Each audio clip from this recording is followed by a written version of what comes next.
Hello, gearheads. Hey, this is Greg Stanley, and welcome to another Auto Sausage where we grind automotive awesomeness into a brief but satisfying podcast. These are getting longer as I have fun and cool stuff to share with everyone. So, today we're going to do a deep dive into the 5 cars I've posted that are coming up for sale at the RM Sotheby's Fort Lauderdale auction on March the 29th through 30th that are part of the Auto auction game. So the winner of this game will be announced at the start of the podcast. That will be posted on April the 8th. You can go to my website, learnfromothers.org, click on the Auto Sausage tab to see the winners prior, or the winner prior to that. So more on that in a second. But first, I wanted to share a few places I visited this week while I was traveling to trade shows selling candy in the Northeast. So what was interesting is I had to fly up to Providence, had a layover in Atlanta.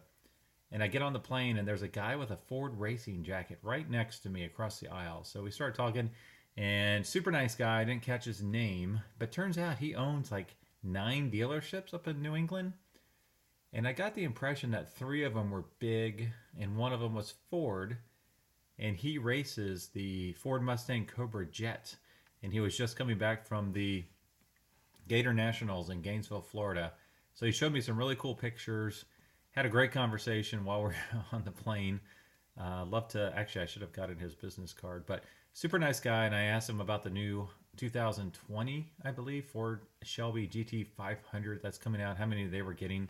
He said they were only getting 2, which surprised me. One of them, his boys, who I guess are running the business now, they were going to keep, and the other one they were going to sell. And I asked him what color, and he did not know offhand. So anyways, that was a kind of a neat kind of conversation on the plane. But when I was driving around New England, I had to go up north of Boston, and I dropped by one of my favorite places, Copley Motorcars, or Copley? I think it's Copley. Anyways, it was a really cool place. I've posted stuff from Copley in the past. They tend to specialize in Defender 90s, Land Rover Defenders. They had a bunch of those outside. You can go to my Instagram handle, Auto Sausage, and check out the pictures. Some really cool Land Rovers outside. And I've noticed they've taken a strong turn into 911. So inside in the back, they had some cool stuff. And I posted on Instagram, they had a no pictures please sign on the back door. And I asked, could I take pictures? And Adam said, yeah, sure. There's nothing special back there. And so I walk in the back. First off, I can see a Porsche 959 from the office. So I'm like, all right, nothing special. There's a Porsche 959 back there. And next to it is a Ferrari F50 for $3.5 million. And then there's a bunch of really cool 911s. There's a 74 dark green 4-door Mercedes that I fell in love with, selling it for 42 grand. It's all original, 55,000 miles or so. Something crazy like that. So again, check out Auto Sausage on Instagram to see some more of these pictures. Some really cool stuff. The one that blew my mind, there was a Ferrari up front. It was like a 1958 racer.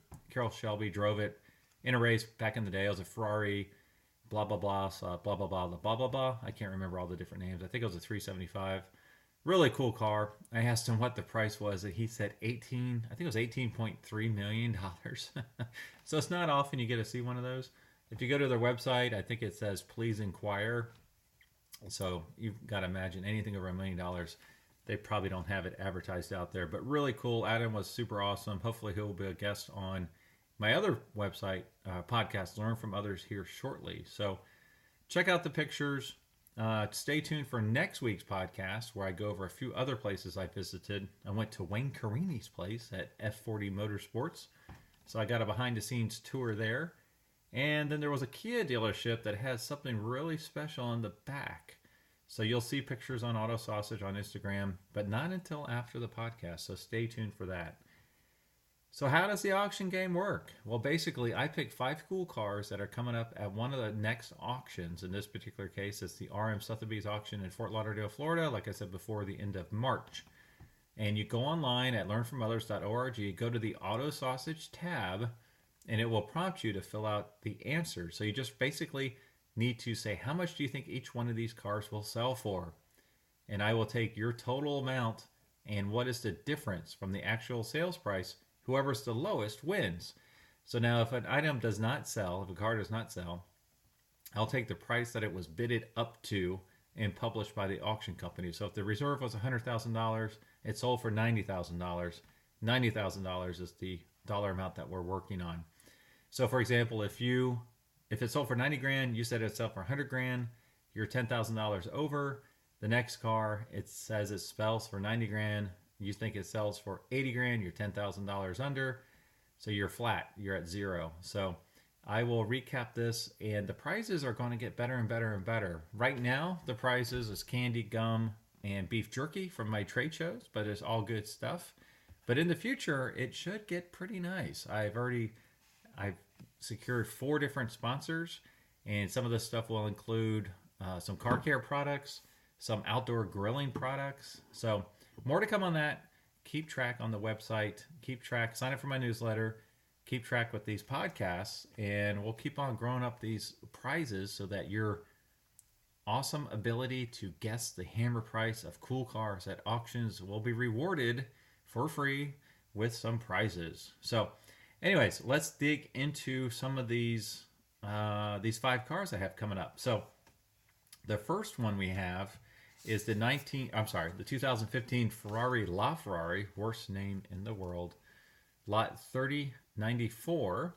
The auction estimate is $3.2 to $3.5 million. It's one of only 499 built, a massive 949 horsepower. This particular one is yellow, and it has just under 600 miles from new. It's an eye-catching Gallardo Modena, which is yellow with a black interior. And Hagerty value is interesting because if you go to the 2015 cars, Hagerty only has the LaFerrari, the Porsche 918, and the McLaren P1, which is pretty interesting. So Hagerty, number 1 condition, which is what this car is, values it at $3.9 million. Now remember, the estimate is 3.2 to 3.5. I think that has a lot to do with the yellow color. I just don't think folks want yellow as much as they do a red or a black. So what's the trend line for this car? The 3-year trend is it peaked in May of 2018, then it lost about 12% of its value, and it's been flat since with a slight increase. So the 2 past sales are 3.2 million to 3.3, but both of those cars were red. So because of this, I'm going to peg this one at $3.1 million. I think the yellow hurts. I think red, it would probably be 3.3 to 3.4, which would fall in their range. But I think it's going to miss the low estimate of 3.2, and it's going to sell at 3.1. So the second car is the 1966 Batmobile Recreation, lot number 3050. So this is an interesting car. The auction estimate was $100,000 to $150,000. It's from some guy's collection. I guess if you're well known as a collector and you have a high standard, it will bring you more money. And let's see, it has a Ford V8 engine, automatic transmission. It's built on a 1977 Lincoln chassis, which I don't think really helps the argument here. And it has a bunch of cool bat accessories like the bat phone and the bat sonar and the bat radar and the bat whatever. It actually looks pretty good. Hagerty does not have a value on this car for obvious reasons. It's a one-off replica car, but it's decent. I would say the condition is number 2. It's not a concours car. I notice it has Mustang seats from like a 1966-65 Mustang. It has Ford badging on the outside, which I think was just horrendous. And it has a Barris custom badge as well. And I just think that totally takes away from the look of the car. I don't know why they did that.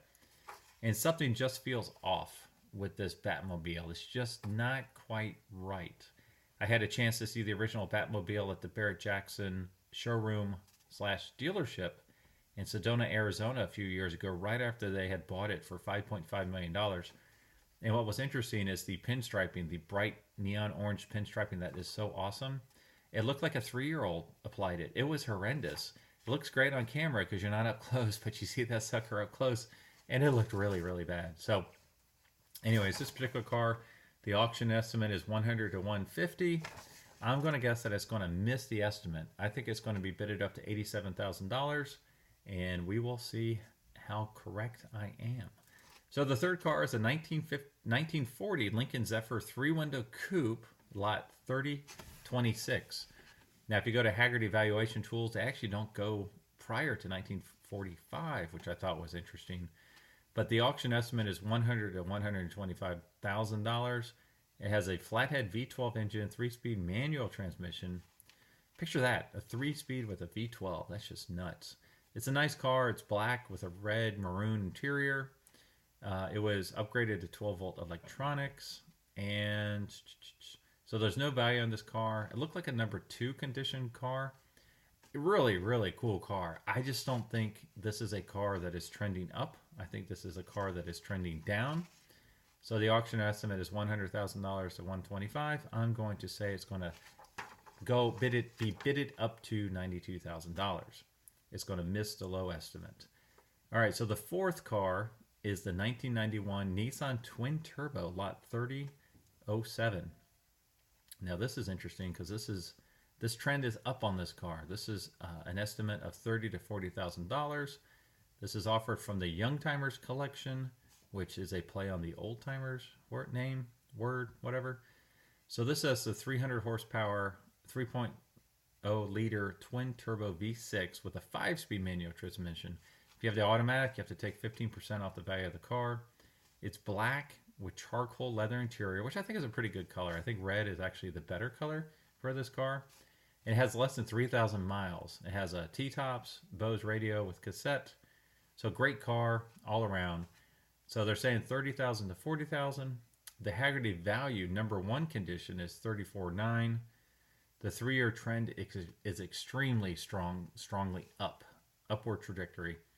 There's been a 46% increase in the last 12 months, and a recent sell of a 1996, a much newer model, with about the same miles, but it was red, sold for $53,000. So I think they're lowballing this car. The projected auction estimate is $30,000 to $40,000. I'm going to peg it out $46,000. So I think it's going to exceed the high estimate of $40,000 and sell for $46,000. So our last car is actually a truck. So it is a 1995 Land Rover Defender 90, lot 3064. The auction estimate is $100,000 to $140,000. It's got the V8 3.9 liter 5-speed manual transmission. It's got the convertible top. It's like a dark forest green, really cool truck. Actually love this truck. The issues I have with it is they upgraded it with a aftermarket snorkel. They did LED lights for the headlights and turn signals. It just feels wrong. It's not totally stock. I think the projection is for a totally stock car. They say it's one of about 1,200 North American specific Defender 90s for that year, which sounds like it's a collectible, but I don't think it really is. And the place I mentioned earlier, Copley Motorcars up outside of Boston, they have a bunch of these for sale, or ones that are even rarer. So they have a 1997 limited edition one for sale. It was limited to 300, and they have a sticker price on a couple of these for about $104,000. So they're projecting $100,000 to $140,000. I think it's not that rare. I think the LED lights will kill it. Not kill it. I don't think that helps it. And I think the tires are really weird. They're really super knobby, kind of weird looking. So I also would say it's a number 2 condition. So the low estimate's $100,000. I'm going to say it's going to miss and hit $92,000. So I think I just called 4 of the 5 are going to miss the low estimate, which kind of speaks a little bit to the car collecting hobby at this point. Trends are down kind of across the board. So if you've got something cool, you might want to hang on to a little while. If you have an Asian car from the 1980s to 1990s, you might want to hang on to it because it's going up in value. Also, some of the 80s cars, such as the Fox Body Mustangs, are going up significantly as well. So, well, thank you again for joining me for this. We'll see how accurate I am. Like I said, the next podcast, I'll cover Wayne Carini's place, as well as the Kia dealership, and maybe a couple other things. So we will talk to you all next week. See ya.